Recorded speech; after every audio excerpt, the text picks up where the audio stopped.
Oh, just sit there. Good morning. Oh, jeez. Sorry, that was a bit loud. I don't know if it was loud for you, but it's loud for me. Good morning, and thank you very much for coming to this little workshop on Google News. I really appreciate the fact that you probably had to get here through the rain. I'm based in London, so thank you for bringing the English weather to Perugia. My name's Madav. I'm head of partnerships for Google News, and this is my colleague Laurence, and we'll be talking alternatively between us about a few Google News things. So, if we can bring up the presentation, please. That's how you spell our names. We're going to be talking about two basic areas. The first one is what the Americans call a kind of 101, or the basics about Google News. We'll talk a little bit about the origin of it, what it's there for, some numbers about it, and I'm deeply non-technical. Laurence is more technical, so she'll go into a little bit more detail about how it works and how, if you're a news publisher, what it can do for you if you choose. And then we'll talk about something else about Google tools for media and some other things that we show you that we think are quite interesting, and hopefully that will be interesting to you as well. So this here is a screenshot of one of the very first iterations of Google News. And I think it's important to tell you how Google News was created. Because a lot of the times when I speak with people, they say, oh, this was Google's big vision about what to do with the news industry, and there was a big strategy meeting, and this is what you created. And it's none of those things. Google News was created by one Indian software engineer in his 20% time. This is the time they give Google engineers. 20% of their time they can do anything that they want. And he built this in his 20% time. And he built it for himself. And it all starts, as some of these stories do, on 9/11. The Indian software engineer, his name is Krishna Bharat, and Krishna was in New Orleans on 9/11, and they'd shut down the airport, so he couldn't get back to Mountain View, which was his base. And he turned on the television, and it was, a loop of horror. And he went to the internet, being an internet guy. He went to the internet and tried to find out what was going on. And once he got over the fact that pretty much everybody's website had crashed because there were so many people trying to do exactly the same thing, what he found was that it was very difficult to go from site to site. He is a self-confessed news junkie, and he wanted to know what was going on, and he wanted to hear different points of view on that. And he wanted to find out, not just what the Americans were saying, but what the English were saying, what the Indians were saying, what was the world saying about this. And that is where Google News came from. And he built it for himself because he thought it would be good for him as a news junkie, but also he thought it would be good for users and good for publishers. And the central point of why he created it still is the same today, which was it's really about sending audiences to publishers. Like I said, that's what it looked like back in 2001. Here's a little bit more of a screenshot. As you can see, it has developed somewhat, but it still stays true to its principles, which is that it is really just about trying to get people to go to other news sites. And I think that's the core message that I would like you to take across about Google News. I probably should give you some facts about Google News, so here are a couple of numbers. We have 72 editions, it's in 30 languages, and it is 13 years old, which for a Google product is really, really, really old. And therefore it's gone through a lot of iterations, but that principle stays the same. And that principle is summarized like this. It's a go-away site. That's what Google News is about. It's not about trying to keep people. It's about sending people. That's what Krishna founded it on, and that is the principle that we have today. Most publishers like to think about their own sites, and they want people to go to it. We think completely the opposite. We want to send people away. And the senior director for product, Richard Gingras, who's actually giving a keynote later this afternoon, the only metric that he looks at for Google News is how many clicks out. That's what it's all about. So we're a data company, so I think I'm contractually obliged to give you some numbers. So it's a little early in the morning still, but let's just see if we can do a little audience interaction to make sure you're still awake, and I haven't put you to sleep yet. So 1 billion. Does anyone have any idea what this number means relative to news and Google?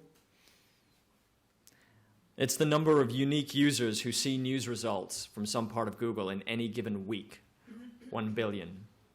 Which I think is really a really great number, showing the health and interest that people have. Now, it's Google, so let's see if we can make that number 10x bigger. 10 billion. That's the number of monthly clicks sent to news sites from Google all over. Now, a much smaller number, 65,000. That's the number of news sites that are in the Google News Index. And just a quick point about our index. The Google News Index is separate from the search index for a number of technical reasons. But if you created a news website today, you would apply to enter the Google News Index. And we get, hundreds, if not dozens, if not hundreds of applications constantly across all our editions for people wanting to be in the index. Because publishers have complete control when it comes to Google News. How long does it take to get approved? It varies. But we try to respond relatively quickly in a number of days. Is that fair to say?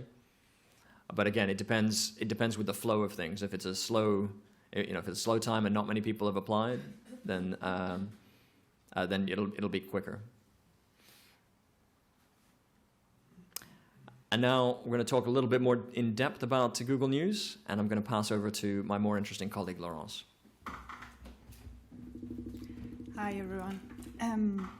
Let's have a look more at the product itself. And let me start with two important reminders. The first one is that there is no editor on Google News. The algorithm is doing the job. We have a robot that crawls the article, and the algorithm that ranks the articles. That's really how it works. And Madhav was saying that you have to apply to be in Google News, but you can also withdraw at any time. You can just contact our team, or you can use technical features such as your robots.txt file or a meta tag, just to say, Google News bot, I don't want you anymore. So that's just a few reminders. With this in mind, let's talk about ranking. I think a lot of people are quite interested in that. This is a rather complex slide, but the main message is fairly easy. You have two options when an article comes up. You can have a couple of articles in the local press, and then the story sort of disappears. That's what would qualify as a small story.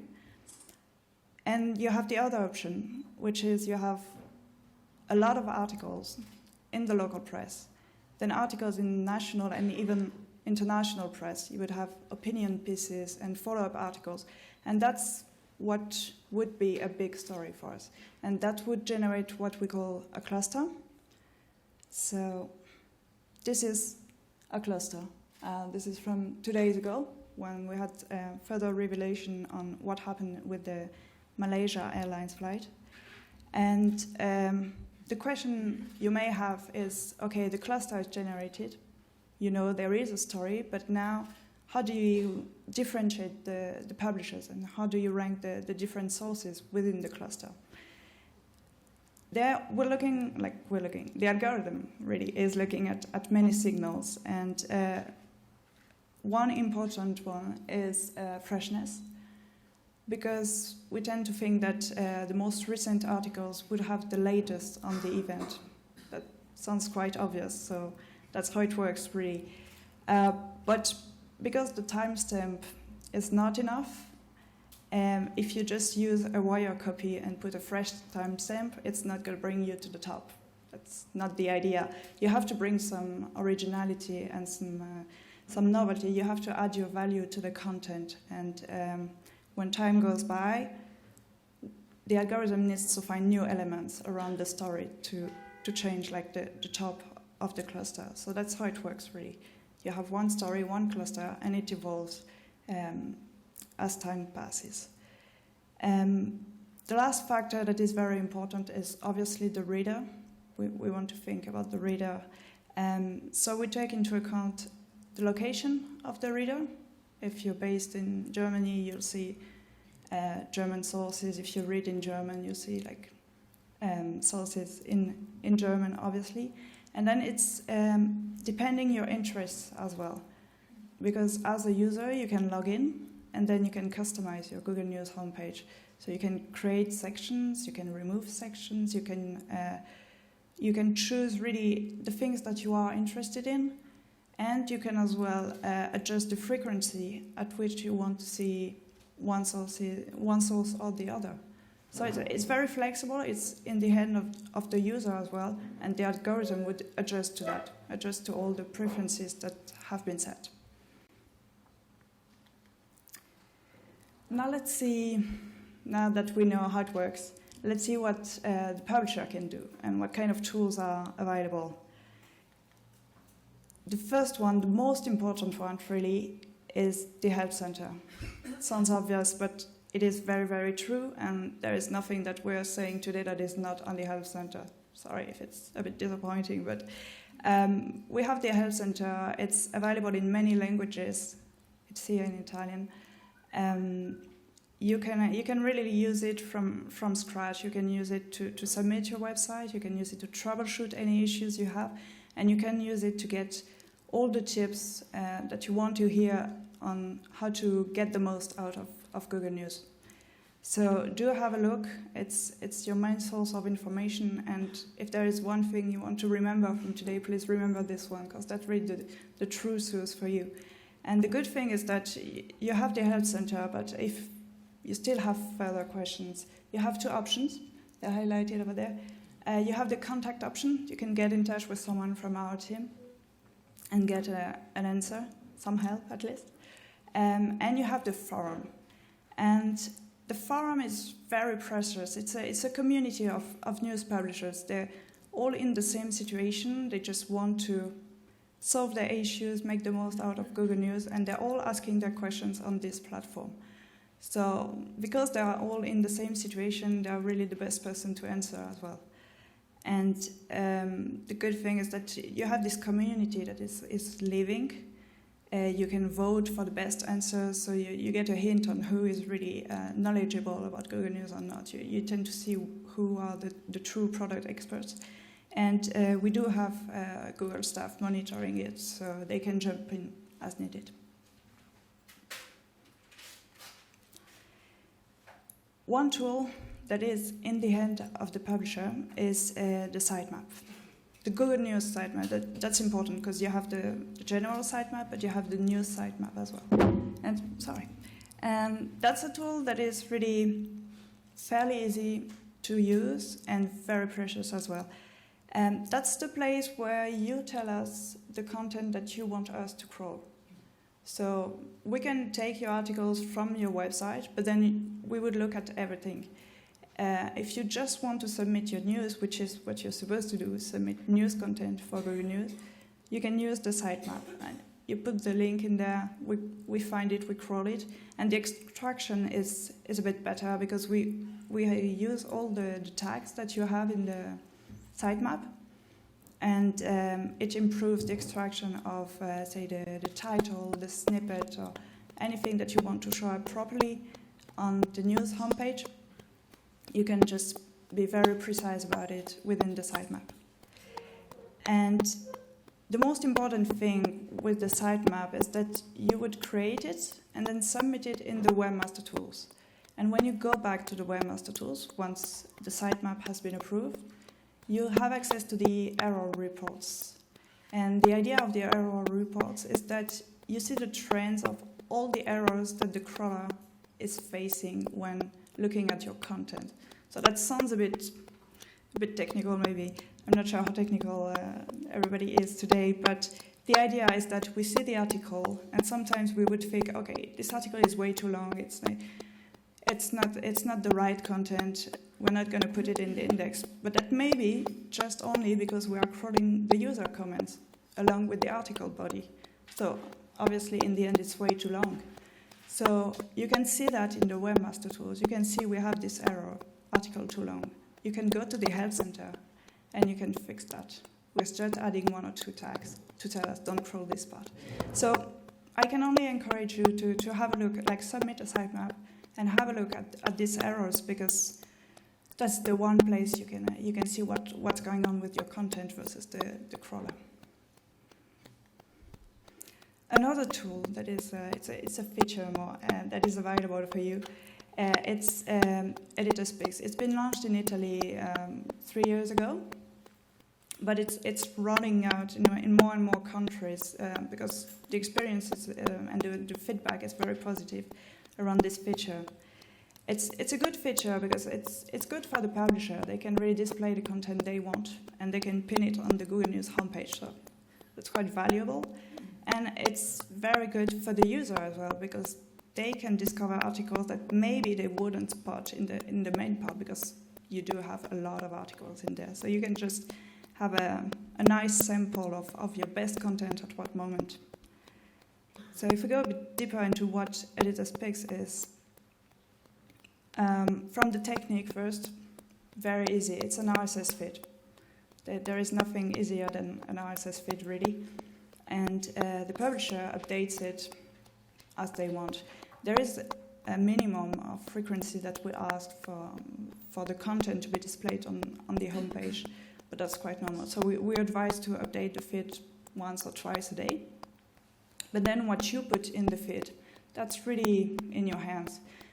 The first important one is the logo. So you have your brand right on top of Google News, which is good to either build your brand or just have it around if you're already famous.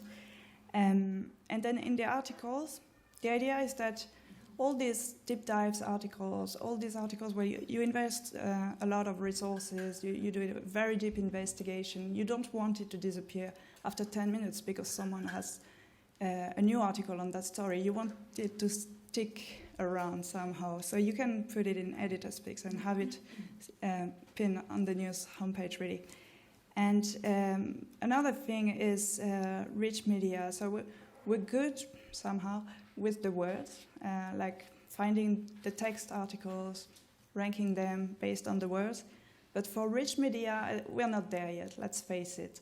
So if you have infographics, videos, audio files, photo galleries even, you can as well link them in, and you can put it in the title. You can say video, this story, and this is very appealing for the user, and that's the opportunity for them to find it. So if you don't have Editor Speaks yet, create your RSS feed, send it through the Help Center, and it's going to be crawled within 1 or 2 days. And this is a quick list of all the countries that have been launched so far, and we're hoping to launch even more in the near future. And with that, I'll hand back to Madhav to broaden the scope of the media tools. Thank you, Laurence. Oh, I should have said, we're hoping to have some time at the end for questions, but if you do have questions as we go through, please just raise your hand. Let's just do that. This is much more informal. So I want to talk a little bit about Google Tools for Media.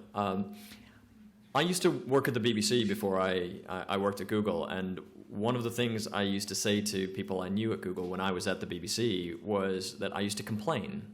And I used to say, well, Google doesn't really understand news publishers, and I don't think they understand particularly, European publishers. They always try to do things with the New York Times and the Washington Post. And I used to complain to them about those two factors, and they always used to say to me, well, you need to understand Google's an engineering company. And I always thought that was kind of bullshit, and that was kind of a bit of an excuse. And then they called me up and said, all those things you complain about, we're hiring somebody to try and help with that, so I'm trying. But what I discovered is that when I joined Google, Google really, really is an engineering company.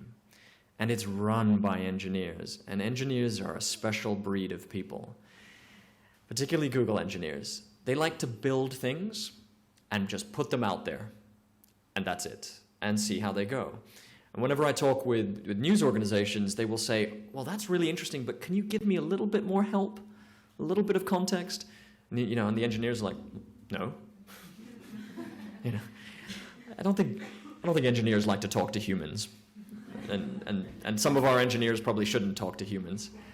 So what sort of a little guerrilla group of people did within Google is they tried to look at some of all the things that Google does and look at it from a journalist point of view and what could be useful. And so this is where the Google Tools for Media group kind of came together. And, you know, very simply what they did is they created a site, which is, there's the link there. It's in multiple languages now, in Italian as well, and I think 15 or so other languages. But what they did is they aggregated all the tools, platforms, things that they thought might be useful to journalists and news organizations and put them in one place and tried to explain it and give that little bit more of context to add, let's say, the human layer onto these fantastic engineering products. And that's what the Google Media Tools site is all about. And there's a very small team, and there's sort of good news and bad news here. So the good news is there is a team. It's very small. The bad news is they're based in New York, which means they don't get to Europe as much. The good news, again, is that they were actually here. So I don't know if any of you were here earlier in the week when Nick Whitaker gave one of his workshops on that. But we are trying to do much more in terms of outreach with this team. And Laurence is going to talk a little bit more in detail about that as well. But what we try to do is, when we are able to get the team over from the States, is we'll do something like this, where we'll come to Perugia and do a workshop with that. We do sometimes we do newsroom visits, we do things like that. But again, it's really adding that human layer to these fantastic engineering tools and also making sure you don't have to interact with our engineers. And you know, we've been doing this for a little while now. It's still early days. These are some of the organizations that we've done that with. But again, we're trying to do more and more of that to really just explain these tools in better ways rather than just be a bunch of engineers who go, here you go, you figure it out, you know. So that's some of the things that we're trying to do. And the interesting thing is, in discussions with this team, who've been doing a lot more in the States, as I said, is they hit on a couple of, you know, sort of lessons or some observations that they have felt when they've had these discussions with newsrooms. And it's probably sort of completely obvious to all of you in the room, but, you know, one of the things is that digital storytelling, if I can use that kind of grandiose phrase, is on one level really, really exciting and also terrifying at the same time, and also quite surprising. Just as a small aside, I was at Hacks and Hackers in London that we hosted, and I was hearing from the Guardian science journalist Alok Jha. And he, I don't know if you followed this story, but he went to Antarctica over last Christmas, and he was on one of the science ships that got frozen and they got stuck, and they had to do a rescue. I didn't actually follow this story because I was in India off the grid being very warm, so that was nice. And what he was saying is that he had planned this whole big thing. It got completely disrupted by the fact that they got frozen in, but it became an even bigger story. And he spent a lot of time doing videos and writing articles and all this kind of stuff, and really crafting stuff about the science and about, you know, the research they were doing in penguins. And yet the single most popular video that he did was a video that was just showing how difficult it was for them to send the videos. It was, you know, them going out on the ship in a blizzard, getting the satellite dish up and running, doing it, and praying that they have enough signal to send it. And that was the most popular video, you know. And he said, I've created all these beautiful other videos on this, and that's the one that people wanted to see. So I think what people are seeing is that the digital storytelling is opening up so much, and it's very surprising. You don't know what's going to be of interest. And so this is real areas where people can sort of be entrepreneurs within newsrooms themselves, and they don't need a whole lot of skills to do this. Most of the tools that, you know, are on the Google for Media Tools site or in other places, most of them honestly are either freely available or they have APIs, or, you know, there may be, you know, pro levels to it, but the kind of price of entry to it is relatively low. And I think it's a really interesting time as people, can actually break new ground, do new things. I met just this morning at breakfast, I met the Good Morning Italia team, a bunch of very young journalists who are just launched, I believe, that they're launching their app today. And, they are creating something new, using the tools that are out there and doing it in a very digital native way.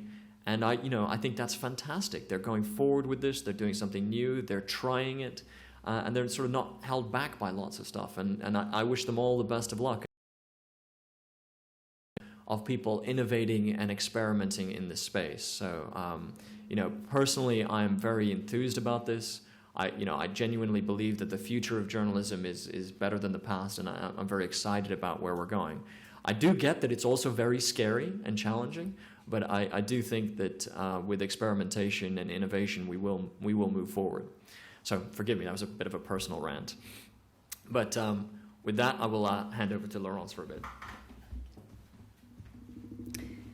Yeah, Madame was saying that you do have tools that can help you, and you can be surprised about what people are interested in. So let's have a look at search and what you can do with it as a journalist or publisher. The first part of search is something that is our core activity at Google already, like the search engine. And, well, it's not so bad. So it can really be leveraged. And if you want to save some time, you can use a lot of tools. I won't go through the entire list, and hopefully you guys would know already a few of them. But if you're curious, there is a link there. It's called Tips, Tricks. That's it.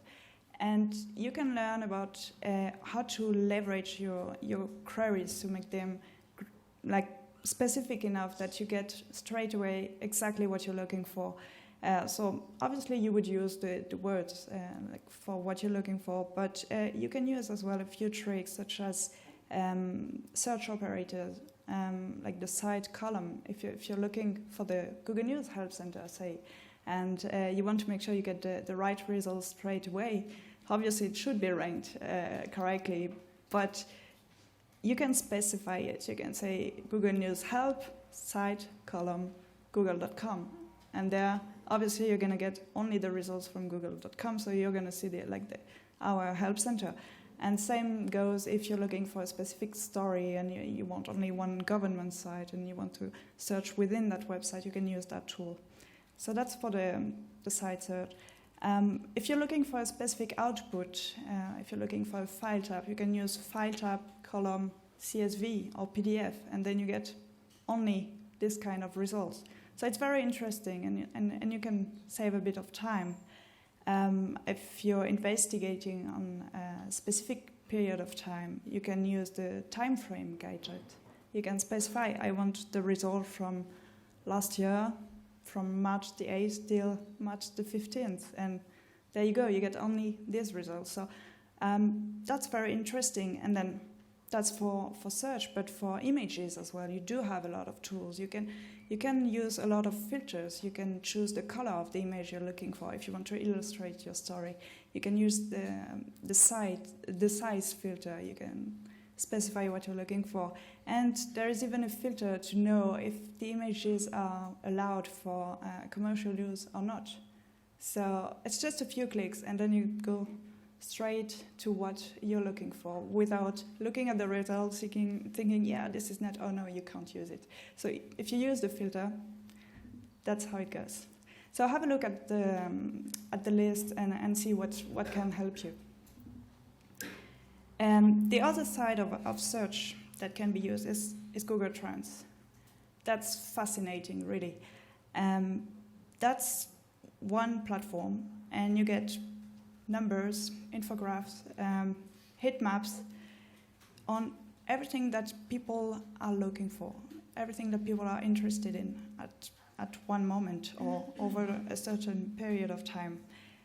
You can look at it for a lot of countries, and there is a new option that was launched just a couple of weeks ago, that is the newsletter. So you can just go, there is a link, You can go, you subscribe, and then you get either a weekly or a monthly newsletter for the countries that you chose, and you will see for that week what people have been looking at on Google.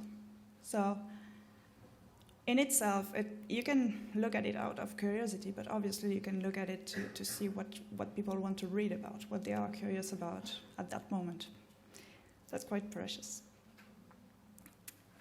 And here is a quick example of what the Wall Street Journal did with Google Trends, talking about the Malaysia Airlines. So we've seen the last bits of that story just 2 days ago.